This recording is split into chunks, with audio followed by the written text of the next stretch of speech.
Welcome to the Spirit Speed. I'm Dean Jaggard. Today we're going to have an interview with my father.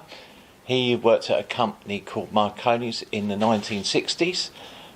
Basically, it was an engineering firm, and he's going to give us a bit of an insight into the background of what he did there and about the history of the place. So I hope you enjoyed the video. Welcome to the Spirit of Speed, Dad. That's okay. I appreciate you coming along. Could you tell the members and the viewers about your time at Marconi's, basically, if you could? Right. Or tell them about what Marconi's is, what they did there, and what year you started there.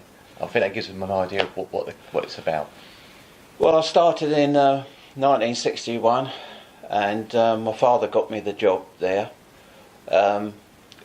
But for the first year, you didn't do any engineering at all because you weren't old enough, because I was only 15 when I started. And I earned a total of £2 and 10 shillings a week. Oh, Amy, not a lot. It weren't a lot No. then. But all I did in the first year was be an errand boy and watched other people working. Right. But there was just one interesting place I was put in, and it was in the stores. Right. On the workshop floor. Yeah. And the stores kept all the tools that the chaps used to have to use. Okay. And they were only allowed to take 6 tools out, and you had little brass counters with your name on it. Right. But there was an interesting story where this particular chap in this stores was a bit of a racing fan. He kept betting on horses and all that, and he used to always send me down to the front gate to get his racing times. And after sort of several weeks of doing this, I was getting really cheesed off with this, so I thought I'd get my own back on this. So I got his usual paper, but I bought one for myself as well. So the next day, when he wanted to send me down there, I kept the insides of yesterday's paper, but put the day's outside on my bit of paper. Like that. And I gave it to him. And of course, did he ramp and create like that? But it cured the thing that he didn't ask you again. He didn't ask me to go down there again. But what did Marconi's produce there at that time? As a normal, just so that people have an idea of what. Well, they did 2 things. They did a lot of stuff, all the stuff for the government, for the War Department, right, okay. Ministry of Defence stuff. It was all radar systems and all that. Okay. But I don't know whether it was a sideline for them, but they produced TV cameras for the BBC, which I did a lot of work on as well. But then when I did actually start the apprenticeship, I did my 9 months in the apprentice training centre, where I worked on all the machines, to learn how to use the machines. But while you're in there, you're allowed to make tools and things, which I've still got to this very day. I even bought a micrometer while I was there, and I've still got it now. Oh, lovely. And it's still working perfectly all right. So that's my inheritance then. Well, it's British. See, it's British and not your Japanese stuff. I won't say rubbish because they don't do rubbish, but we started on the workshop floor. And that was what year? What year did you start there? 62 actually. 60. Went down into the workshop, okay, which is a massive workshop. Yeah. I mean, crumbs, it was huge. I mean, from walk to one end to the other, it took you 5 minutes. Yeah. It was that big, and it had every machine you can think of in there, which I did probably a couple of years in there, going around different departments and all that. Then I was moved out to Whitford, where they did basically all the radar stuff. And this is for the Ministry of Defence, isn't Ministry of Defence okay. again, yeah.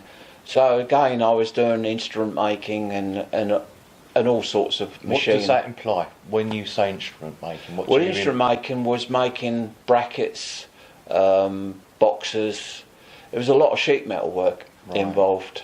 I didn't do any electronics because when you start the apprenticeship, they ask you to start off with which way do you want to go, electronics or mechanical, you know, which I was better with my hands than with my head. Well, it's quite strange because your dad was more electronic. Well, he was an electronic engineer at Marconi's, where he... Because he got you into the company. Yeah. He basically tested, because transistors hadn't really come out in them days. It was valves, and I have seen some of the valves that he used to test, and I think there were 3 foot, 4 foot high and a foot diameter. I mean, they were huge. And they are switching devices, aren't they? Well, yeah, the amplification for the radar and all that. I didn't really get into that, but that's what he did, which I hoped that some of his electronic stuff would pass on to me, but I just didn't get it. It wasn't my thing. I mean, I used to build radios. He used to let me build radios. These were valve radios at the time. Times I used to get electric shock. 'Cause, I mean, you were working off 250 volts. Yeah. And it was AC. But no, when I got to Whitford, I got on the machines again, and then they asked me would I like to look after all the machine tools for the factory, where I was in charge of grinding all the tools for the lathes, the mills and all that, in between times working on the machines, which it was quite interesting. So how old was you when you was in there then? Well, I was probably getting towards 20 then, and then they said to me, we want you to go on piecework.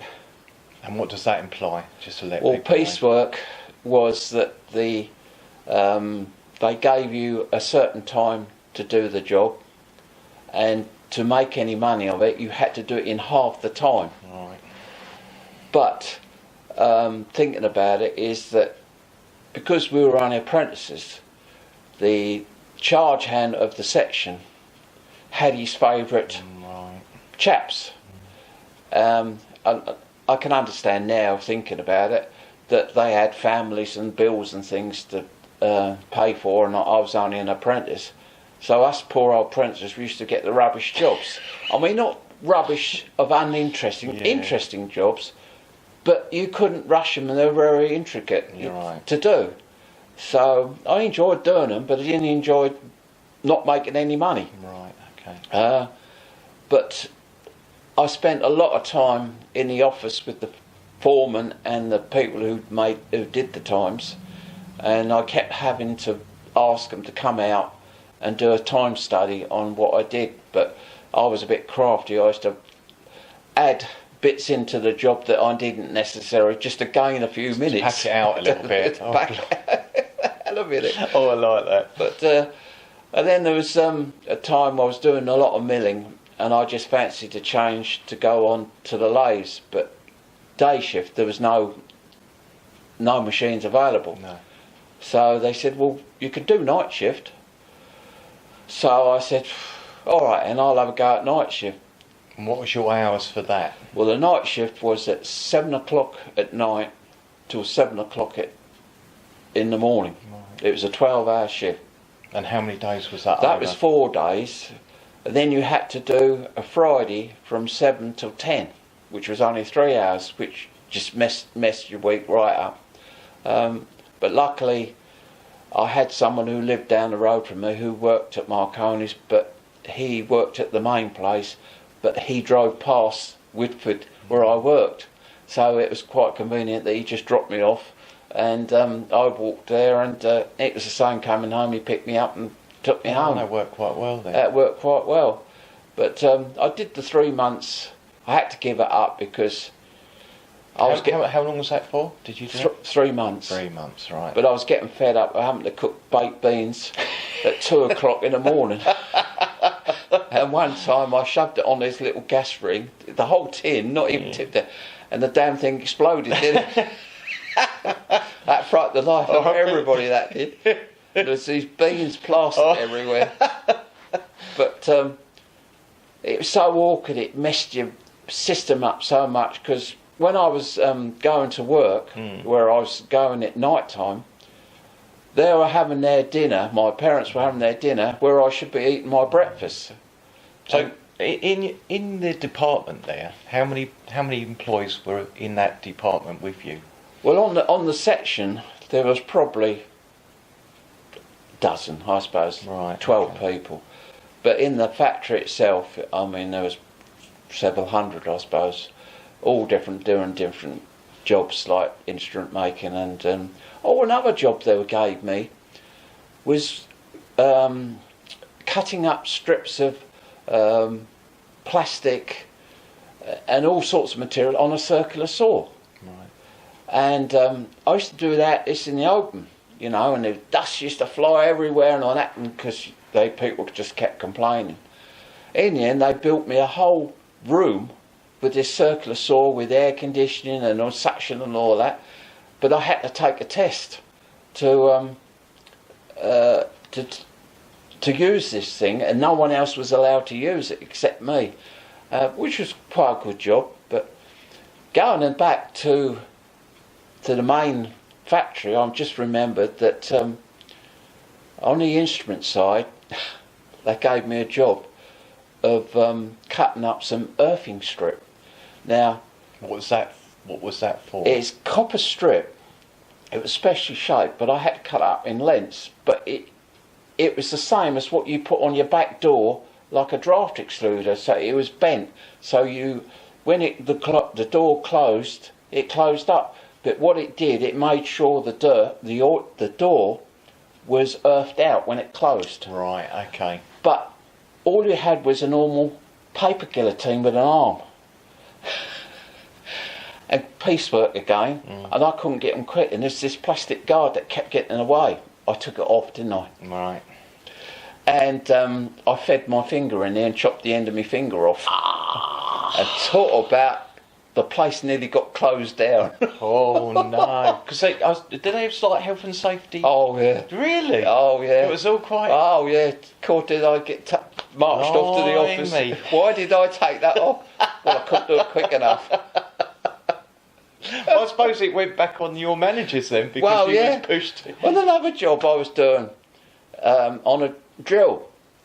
When you drill steel, obviously you get swarf coming out. And I was drilling there, happily away there, and the swarf was getting longer and longer, and suddenly got a clip round the ear. So, don't you do that, because obviously if I got tangled up. So I remember the foreman giving me a clip round the ear saying that you must peck at it, so you only get drilled. Oh, I like that. That's brilliant.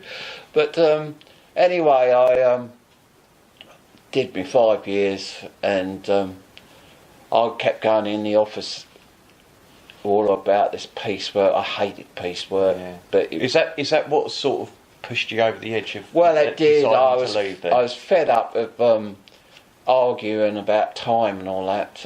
So I said, no, I want to get out of it. Yeah. And did you get on with any other employees there? Did you get on with? Well, yeah. I mean, is it quite a team spirit there, or did you just do your job? No, you just did your job. You just did your job. Right. I mean, you never socialised at all. No. And I can remember. Now, there must have been a time when Hungary had their uprising, because we had a couple of Hungarian machinists there, and it was fascinating hearing them on one machine, on the other machine, nattering away in Hungarian. Right. And they didn't really speak a lot of English, but they could do their work all right. But did you have a lot of nationals there? Did you? Well, yeah. I mean, well, not really, I suppose. Because it's explaining that Marconi is an Italian. Well, yes. I mean, they had a fantastic museum there where they had a lot of the original Marconi stuff that the Marconis actually made. Because what did he deal in? How did he get? Well, he did it in for transmitting, didn't he? Because the company was called Marconi Telegraph Echo Company or something like that, but they shortened it to just the Marconis. But it was in telegraph work, you know, transmitting, because he transmitted across from Land's End, didn't he, to America to start off with. That's based, but they got all his stuff there, and but how they went on, you know, because you're looking quite a few years back, so I don't know what Marconis did during the war.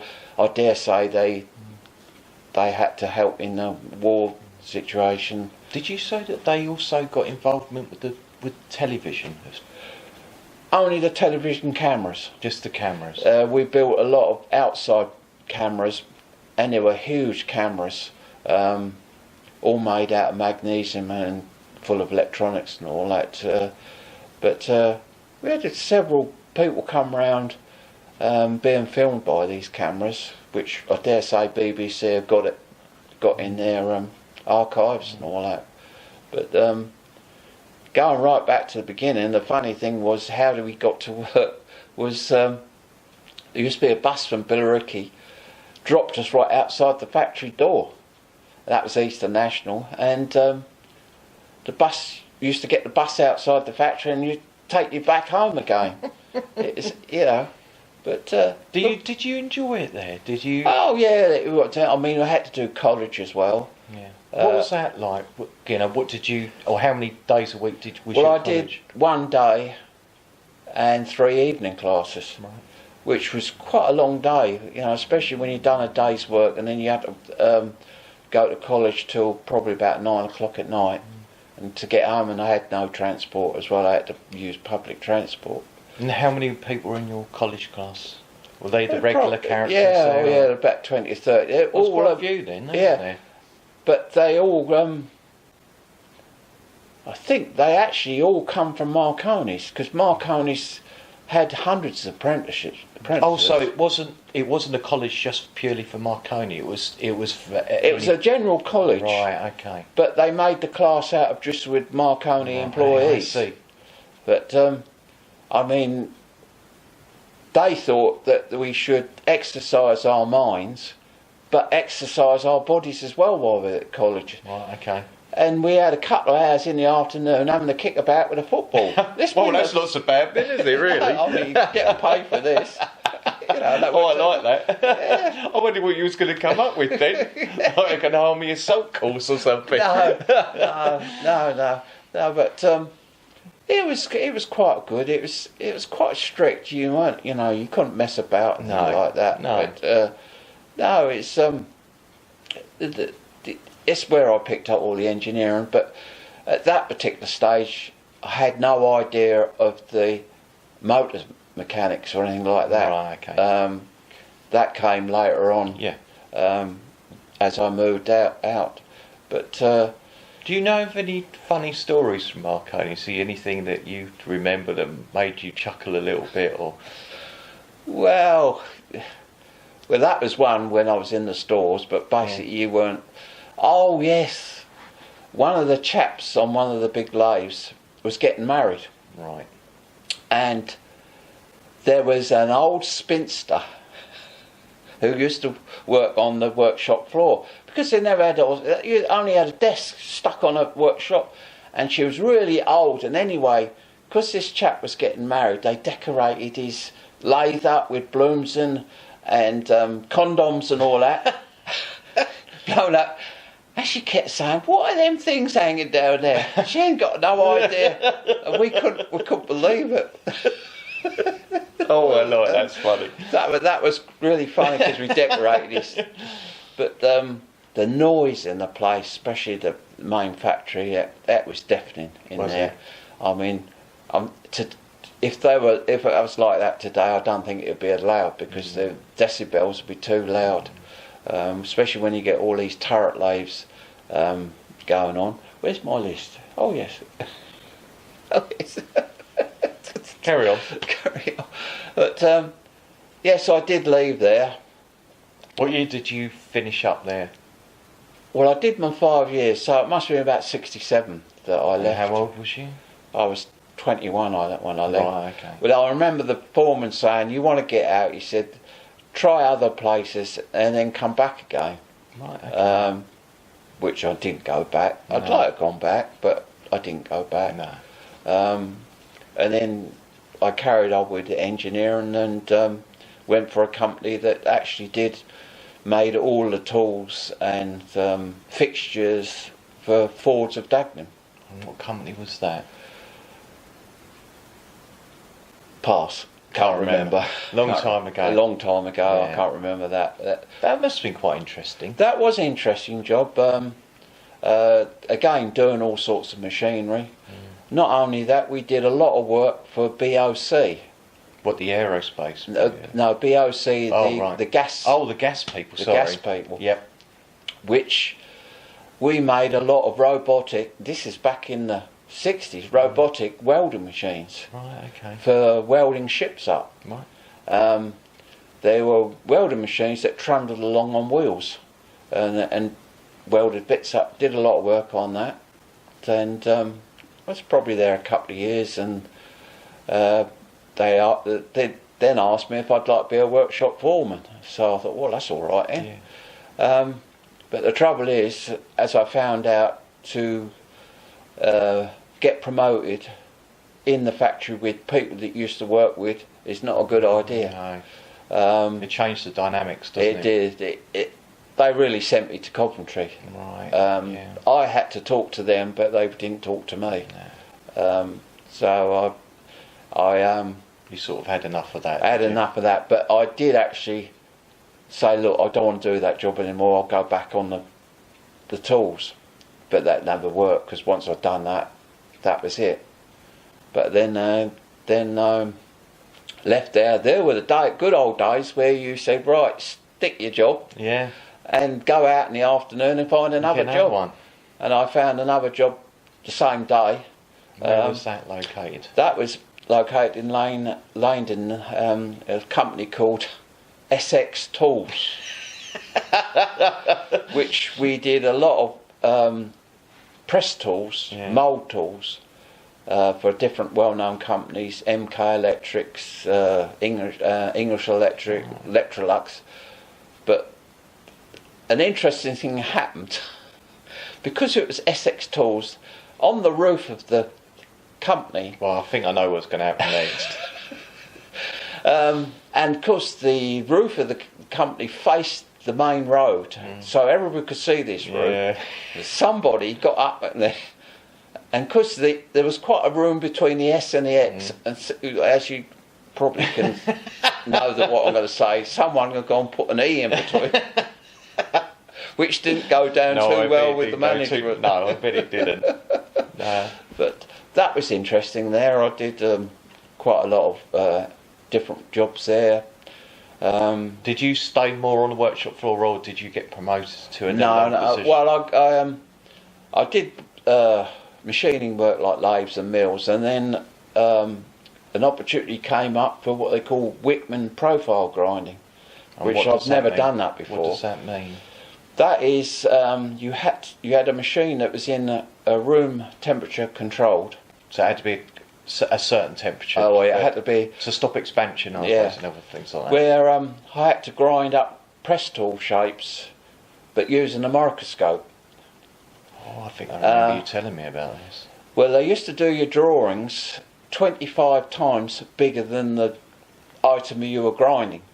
So you used a pantograph, where you followed the drawing with a pantograph, and it moves your crosshatch lines on your microscope, and because you've grown to your lines. But you only had tolerances up to 0.3 of a thou all the time on that. It was very... In fact, I complained that that sort of job with the tolerance we worked with was good as what in them days they called a jig borer. Right. Now, a jig borer in engineering was the top notch in engineering. If you were a jig borer, you were up there. Right. This was very, very specific work. It was. They had machines, and because they had to program the machines to do the various different machining on there, which was high tolerances as well. But we were working on the same sort of scale as them with tolerances, but nothing happened anyway while I was there. But Anyway, I mean, it was quite a good job, but then I left, and the poor old company They went under. went under because the manager or the manager director who I think owned the company, he died, and the work died with him. Oh, that's a shame. They did try to get somebody in to go out and look for work, but it was too late. it's too late. So I'd left there, and in fact I got out of engineering altogether. Well, Anymore. there you go. Thank you for telling the viewers about your time at Marconi and what else happened afterwards. Yeah. I really appreciate the interview, Dan. Thank you very much. Thank you. Quite all right.